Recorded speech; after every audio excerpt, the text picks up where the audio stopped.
శుభోదయం. క్రీస్తునందు అత్యంత ప్రియమైన దేవుని బిడ్డలారా, మన రక్షకుడైనటువంటి యేసుక్రీస్తు వారి యొక్క ఘనమైనటువంటి ఉన్నతమైన నామంలో మీ అందరికీ ఉదయకాల శుభాలు తెలియజేస్తున్నాను. 27th ఫెబ్లో ఈ ఉదయం దేవుని స్వరమైనటువంటి కృపను దేవుడు మన అందరికీ అనుగ్రహించడాన్ని బట్టి దేవునికి మనం ఎంతగానో కృతజ్ఞతలు చెల్లించాల్సిన వారిగా ఉన్నాం. ఈ దిన మన టీఎల్సీ దిన ఆహారంలో దేవుని యొక్క వాక్యాన్ని మనం జ్ఞాపకం చేసుకున్నాం.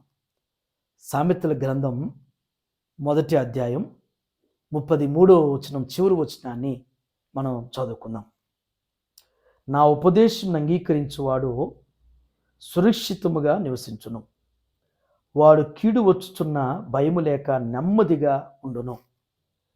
దేవుని బిడ్డలారా, ఉదయకాల సమయంలో రెండు శ్రేష్టమైనటువంటి తలంపులు పరిశుద్ధాత్మ దేవుడు మనకి జ్ఞాపకం చేస్తున్నారు. మొదటి తలంపు ఏంటంటే, నా ఉపదేశం అంగీకరించువాడు సురక్షితంగా నివసిస్తాడు. దేవుని బిడ్డలారా, ఉపదేశం అంటే వాక్యం. వాక్యమే దేవుడై ఉన్నాడు. ఆదికాండం 1వ అధ్యాయంలో యోహాను సువార్త 1వ అధ్యాయంలో జ్ఞాపకం చేసినట్లుగానే వాక్యమే దేవుడై ఉన్నాడు.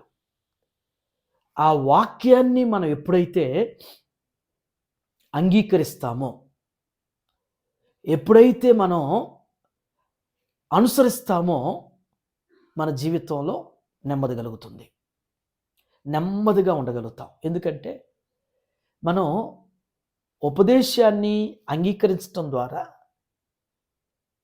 ఆయన మనతో సహవాసం చేస్తాడు, మనం ఆయనతో సహవాసం చేయగలుగుతాం. భక్తులైనటువంటి వారిని మీరు గమనించండి.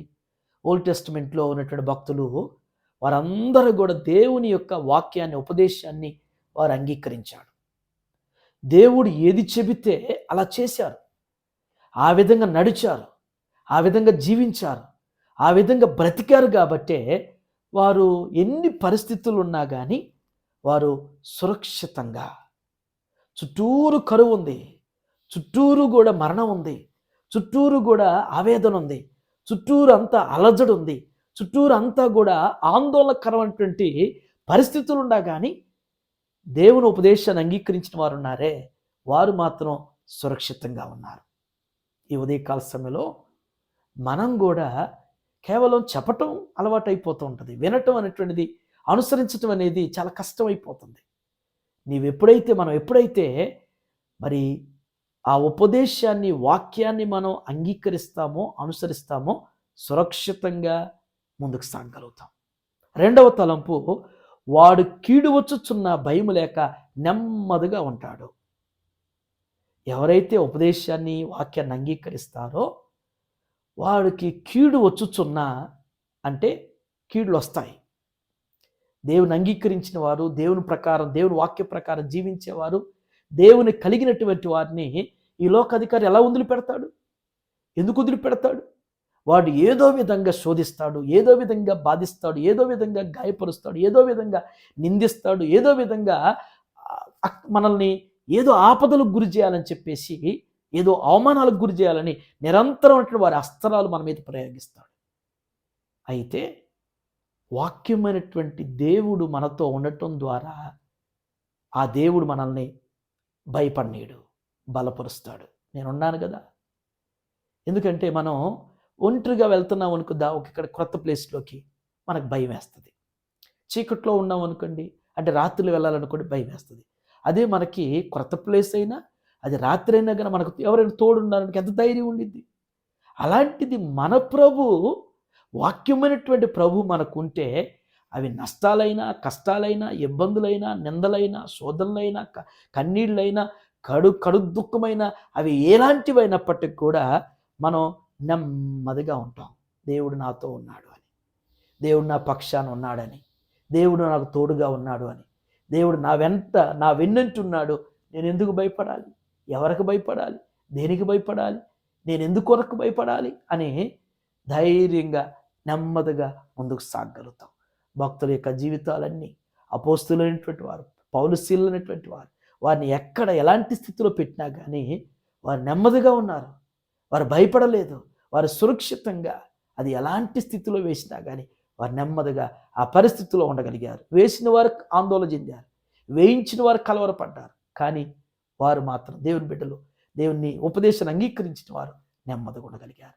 అట్టి రీతిగా ఉపదేశాన్ని అంగీకరిస్తూ సురక్షితంగా ఉంటూ కీడులు వచ్చినా కానీ నెమ్మదిగా జీవించేటువంటి స్థితిలో దేవుడు మనల్ని స్థిరపరుస్తూ బలపరుస్తూ వాక్యానుసారంగా నడిపించునుగాక. ఆమేన్. ఈ దిన మన క్వశ్చన్ ఏంటంటే, పాత నిబంధన అంతట్లో ఆయన వాక్యాన్ని, ఆయన ఉపదేశాన్ని అంగీకరించి నెమ్మదిగా జీవించినటువంటి భక్తులు ఉన్నారు. ఆ భక్తుల్లో ఎవరో ఒక్క పేరుని మీరు ఆన్సర్ బాక్స్లో, కామెంట్ బాక్స్లో పోస్ట్ చేయండి. ఓల్డ్ టెస్టిమెంట్ అంతట్లో మరి ఉపదేశాన్ని అంగీకరించిన వారు ఏ విధంగా, వారికి ఎన్ని పరిస్థితులు ఎదురైనా, భూమి మీద ఎన్ని పరిస్థితులు ఎదుర్కొన్నా కానీ వారు సురక్షితంగా నెమ్మదిగా ఉన్నటువంటి వారిలో ఒక పేరును మీరు ఆన్సర్గా కామెంట్ బాక్స్లో పోస్ట్ చేయండి. ఈ దినం జన్మదినం జరుపుకుంటున్న మన సంఘ సభ్యులు మిసెస్ వాసంతి విజయశేఖర్ బాబు గారికి మరి జన్మదిన శుభాకాంక్షలు తెలియజేస్తున్నాను. 103వ సంకీర్తనలో జ్ఞాపకం చేసినట్లుగానే కరుణ కటాక్షల్ని కిరీటం ఇచ్చున్నాను జ్ఞాపకం చేసినట్లుగా దేవుడు ఇలాంటి దయా కిరీటాలు మరి వాసంతి శేఖర్కి అనుగ్రహిస్తూ మంచి ఆరోగ్యంతో ఆయుస్తూ వారిని, వారి కుటుంబాన్ని, వారి బిడ్డలను అన్ని విధాలుగా ఆర్థికంగా, ఆత్మీయంగా ఇంకెక్కువగా దేవుని మీద ఆధారపడటానికి అటు రీతిగా స్థిరపరుస్తూ బలపరచునుగాక. ఆమేన్. దీవించావే సమృద్ధిగా నీ సాక్షిగా కొనసాగమని, ప్రేమించావే నన్ను ప్రాణంగా, నీ కోసమే నన్ను ప్రార్థన చేసుకుందాం. సకలాశీర్వాదములకు కారణభూతుడైన మా ప్రియ పరలోకపు తండ్రి, మీ పరిశుద్ధ పాదాలకు వందనాలు. ఈ ఉదయం నాయన జ్ఞానటువంటి సలోమాన్ యొక్క ఉపదేశాల్లో నుంచి నాయన అయ్యా, ఆ యొక్క గొప్ప ఆధ్యాత్మికమైనటువంటి సామెతల సూక్తుల్లో నుంచి నా తండ్రి ఈ ఉదయం మాతో మీరు మాట్లాడేందుకు వందనాలు తండ్రి. మీ ఉపదేశాన్ని అంగీకరించిన వారు సురక్షితంగా ఉంటారు అయ్యా. వారికి కీడులో చూచున్నా కానీ వారు నెమ్మదిగా భయపడక నెమ్మదిగా ఉంటారని జ్ఞాపకం చేయబడింది తండ్రి. మేము నా ప్రభువా, మాకున్నటువంటి గడిబిళ్ళు కావు, మాకున్నటువంటి భయాలు, మాకున్నటువంటి ఆందోళన, మాకున్న చింతలు, మాకున్న దిగుళ్ళు, మాకున్న వేదనలు ప్రభువా, వీటన్నిటికీ కారణం ప్రభువా మీ ఉపదేశాన్ని అంగీకరించకపోవటం వలనే అయ్యా. మేము సురక్షితంగా ఉండలేకపోవటానికి, మేము నెమ్మదిగా జీవించలేకపోవటానికి అయ్యా, ఈ కలతలు, ఈ కలవరాలు, ఈ ఆందోళనలన్నిటికీ కూడా ప్రభువా కారణం మాలో వాక్యం నిలిచి లేకపోవటం. ఈ సత్యాన్ని ప్రభువా మరొక పరే మా జ్ఞాపకం చేసినందుకు వందనాలు.